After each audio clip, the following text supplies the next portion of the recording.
Yo les bros, alors je fais une petite aparté avec la vidéo de commence parce que comme vous avez dû le voir, c'est une réupload. Ma vidéo a été strikée par la Shueisha, donc a été carrément supprimée de YouTube. J'avais atteint les 80 000 vues quasiment. Je suis vraiment, mais vraiment dégoûté, vous pouvez pas vous imaginer. Et donc c'est la Shueisha qui l'a carrément striké manuellement. Ce que je vais donc faire, c'est que je vais bloquer tout ce qui est, je vais cacher tout ce qui est image de chapitre. Je ne sais pas pourquoi d'ailleurs maintenant j'aurai un problème alors que je les ai toujours utilisés. Mais bref, je vais cacher les images de chapitre dans cette vidéo. On verra par la suite dans les autres vidéos futures comment je peux faire, quel moyen je peux trouver. Mais en tout cas, sachez que voilà, cette vidéo sera un peu moins sexy que la dernière, si je peux dire. Et voilà, c'est pour ça que donc par moment il n'y aura pas de page de chapitre pour illustrer mes propos. Je suis désolé, je suis autant victime que vous de ce côté-là, je suis même très dégoûté. En tout cas, je vous souhaite de bien profiter de cette vidéo malgré tout. Je vous remercie de votre soutien et je vous dis à bientôt. Peace les bros.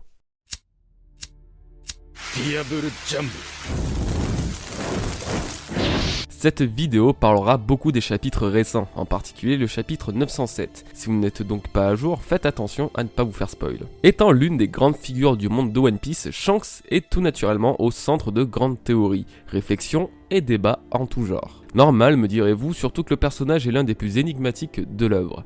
Mais est-ce qu'on se pose les bonnes questions à propos de lui? Finalement, on cherche beaucoup à connaître son réel pouvoir ou à savoir s'il est vraiment mauvais ou pas. Mais qu'en est-il de son véritable rôle dans l'histoire? Quel est son but? Eh bien à ça les amis, je vais vous répondre une chose. Shanks est sans aucun doute le gardien de Raftel, cette île légendaire qui n'a a priori plus de visiteurs depuis le grand Goldie Roger. Donc salut à tous et j'espère que vous allez bien. Comme vous l'aurez compris, aujourd'hui on va théoriser sur Shanks et son rôle dans One Piece. Plus précisément sur la place qu'il aura dans l'accomplissement du rêve de Luffy et surtout dans la découverte de Raftel et de ses secrets. Pour tout vous dire, l'idée de cette vidéo m'est venue en lisant simplement le titre d'une vidéo de Joy Boy Theory, vidéaste One Piece anglais. Ça a fait une sorte de déclic et j'ai imaginé quasiment l'intégralité de la théorie que je vais vous émettre sans même regarder celle de Joy Boy. Je ne suis pas assez à l'aise avec l'anglais pour regarder une vidéo de 17 minutes sans sous-titres, donc je vous invite, si vous avez les compétences nécessaires, à regarder la vidéo de Joy Boy si le cœur vous en dit et à ensuite me dire si mes idées rejoignent les siennes. Quoi qu'il en soit, je laisse le lien de sa chaîne et de sa vidéo en description.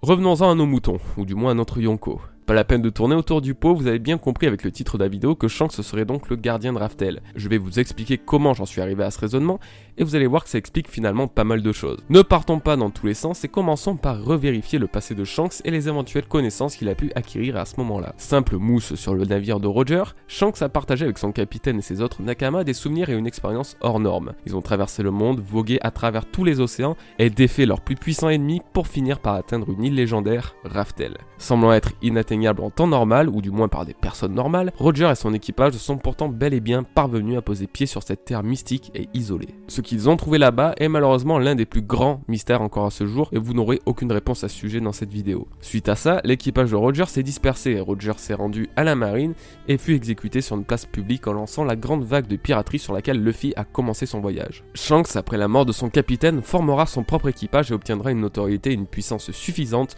lui permettant de devenir un des 4 empereurs. Bon, ça c'est la base de One Piece, ce qui est connu de tous. Dans le présent désormais, Shanks a un rôle assez important au point d'avoir carrément une influence directe sur le gouvernement mondial. Chose totalement incompréhensible quand on sait à quel point les pirates sont détestés par les autres autorités. Et c'est là que ça coince pour la première fois et que de nombreuses questions surgissent. Pourquoi Shanks dispose-t-il de privilèges auprès du gouvernement au point qu'il ait eu le pouvoir d'arrêter la guerre de Marineford alors que la marine l'emportait largement? Ou même plus récemment, pourquoi le Gorosei a autorisé l'audition que Shanks a demandé en se rendant directement à Marie-Joise dans leur bureau? La seule hypothèse plausible pour justifier toutes les faveurs que Shanks peut avoir auprès du gouvernement mondial est simplement, d'après moi, grâce aux connaissances qu'il a acquises sur Raftel. Petit rappel, ça a commencé au chapitre 233. Alors que Shanks et Barbe Blanche s'apprêtent à se rencontrer, toutes les autorités sont prises de panique car généralement une rencontre entre deux grandes puissances de cette envergure n'est pas vraiment de bon augure. Nous avons donc la première apparition du Gorosei qui, déjà à cette époque, montre une confiance totale en Shanks en disant « Le roux ne représente une menace que lorsqu'on le provoque.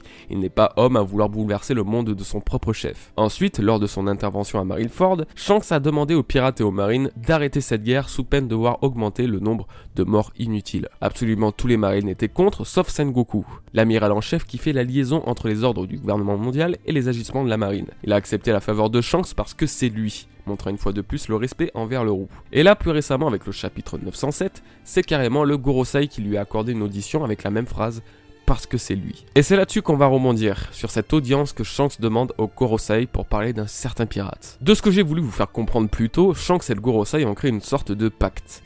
Shanks connaissant tous les secrets du monde, tout en étant encore assez jeune et puissant, le Gorosei voit en lui une menace. Shanks n'a pas utilisé les découvertes faites sur Raftel pour nuire au gouvernement mondial, ces découvertes ayant sans l'ombre de doute un lien avec le fameux siècle oublié que le gouvernement veut cacher. Cela explique donc pourquoi Shanks est tant apprécié ou du moins respecté par les autres autorités. Ils éprouvent envers lui à la fois de la reconnaissance de préserver la paix de ce monde, mais aussi de la peur et de la crainte de tout faire chambouler en révélant certaines choses que le gouvernement veut cacher. Après tout, Shanks est l'un des seuls personnages de son grade et de sa popularité à être allé sur Raftel et être toujours en vie. Ce n'est pas le genre d'homme que le Gorosei voudrait froisser. Question de bon sens. Il n'hésite pas à s'imposer et à se faire entendre. Voilà pourquoi il est venu parler d'un certain pirate, l'un des principaux sujets de cette vidéo. Ce pirate, d'après ce que j'ai toujours pensé et ce dont je suis encore convaincu aujourd'hui, est qu'il s'agit de Barbe Noire. Mais pourquoi me direz-vous? Eh bien comme je l'ai dit plus tôt, Shanks aurait le rôle de gardien de Raftel, et Marshal D. Teach se rapprocherait dangereusement du terminus de Grand Line en cherchant à obtenir les Rod Poneglyphs pour révéler la position de Raftel. Étant actuellement inarrêtable et tout puissant grâce à ses 2 fruits du démon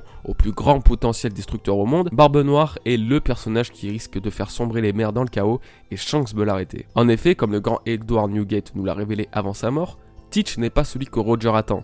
Il n'est pas l'homme digne à perpétuer sa volonté et ainsi à dévoiler la vérité du siècle oublié au monde. Shanks étant celui qui veille à ce que la volonté de son capitaine soit respectée, il est évident qu'il ne peut laisser Teach prendre trop d'avance. C'est pourquoi il a absolument tout misé sur Luffy. Quand Shanks dit qu'il a laissé son bras à la prochaine génération, c'est justement car il voit en Luffy quelqu'un d'assez digne pour perpétuer la volonté de Roger et de mener à bien son plan. Et s'il voulait que Barbe Blanche rappelle Ace dans sa quête de vengeance contre Teach, c'est justement par peur que ça se passe mal pour Ace et que Luffy en fasse les frais étant donné que c'est son frère. Comme à Marineford, finalement ça n'a pas loupé, Luffy a été victime des dégâts collatéraux et il a frôlé la mort. Bon, j'imagine que vous voyez plus ou moins où je veux en venir, et normalement quelque chose doit vous intriguer. En effet, j'ai dit plutôt que le Gorosei et Shanks auraient passé une sorte de deal. Shanks ne divulgue pas les secrets du monde en restant relativement pacifique, et tout le monde est d'accord. Sauf que Shanks aide aussi Luffy dans un sens en le guidant ou en lui sauvant la vie, et si Luffy est celui digne à poursuivre la volonté de Roger, il est aussi celui qui fera tomber l'ordre du gouvernement mondial. C'est pourquoi Shanks serait finalement une sorte de traître, mais ça, le Gorosei ne le sait pas encore. Bon,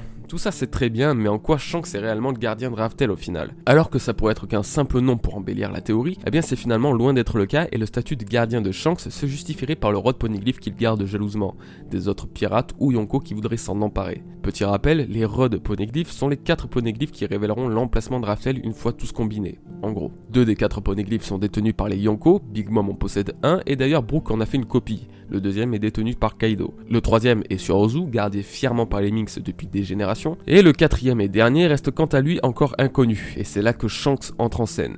Oui, le dernier Rod Poneglyph serait détenu par Shanks. Contrairement aux autres empereurs qui convoitent ces stèles dans l'espoir de devenir roi des pirates, Shanks ne serait pas intéressé et au contraire protégerait le dernier Rod Poneglyph de quiconque souhaiterait s'en emparer pour atteindre Raftel. Tout comme les Minks, finalement, ils sont les gardiens du Rod Poneglyph de Zou, tandis que Shanks lui aussi protège son propre Poneglyph et donc l'accès à Raftel si les 3 autres Rod Poneglyph venaient à tomber entre les mains de personnes mal intentionnées. C'est pourquoi je pense que le dernier Rod Poneglyph sera remis à Luffy par Shanks lors de leur prochaine et dernière rencontre. Mais comme je le disais, ça ne peut pas être tout de suite. On a bien vu que Shanks surveille toutes les informations à propos de Luffy, et d'après moi, ça confirme le fait qu'il attend que ce dernier gagne encore en puissance avant de lui confier la clé de Raftel. Et finalement, je trouve que ça tombe plutôt sous le sens et que ça explique pas mal de choses concernant Shanks et ses agissements depuis le début de l'histoire. S'il était sur East Blue, c'est sans doute qu'il cherchait l'homme que Roger attendait, justifiant donc la présence d'un Yonko sur une aussi petite île que l'île de Down, là où Luffy a grandi. Une fois encore, le fait d'avoir perdu son bras pour sauver Luffy était une action totalement réfléchie, car finalement Shanks n'en avait pas besoin. Il lui fallait défendre son jeune protégé et tant pis pour son bras. Après tout, il n'avait plus l'intention de mener de grandes guerres. Le rôle de Shanks était juste de préserver son Rod Poneglyph et Raftel. Et on va finir cette théorie sur une petite idée que j'ai eue en relisant le chapitre 903. Rappelez-vous, c'est dans ce chapitre que Luffy a été considéré comme le 5e Yonko, dû à l'augmentation significative de sa prime,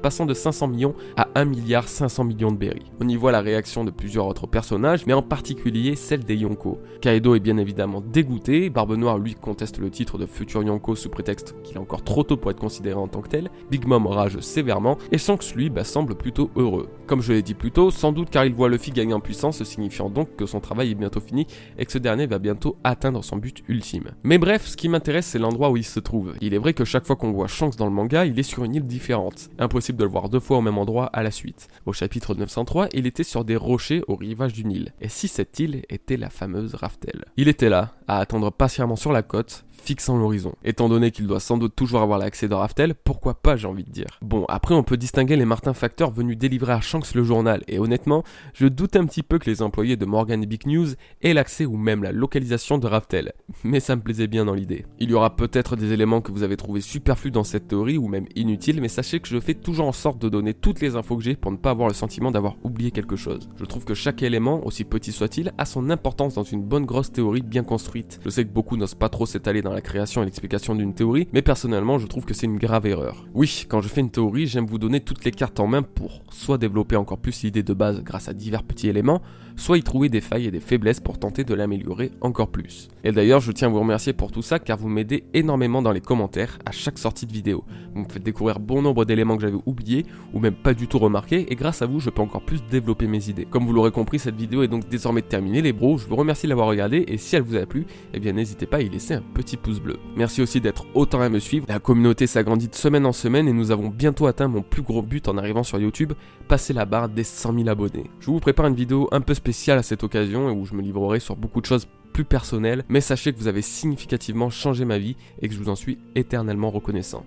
À tous autant que vous êtes. On se dit donc à bientôt pour une nouvelle vidéo les bros, passez un bon week-end, peace.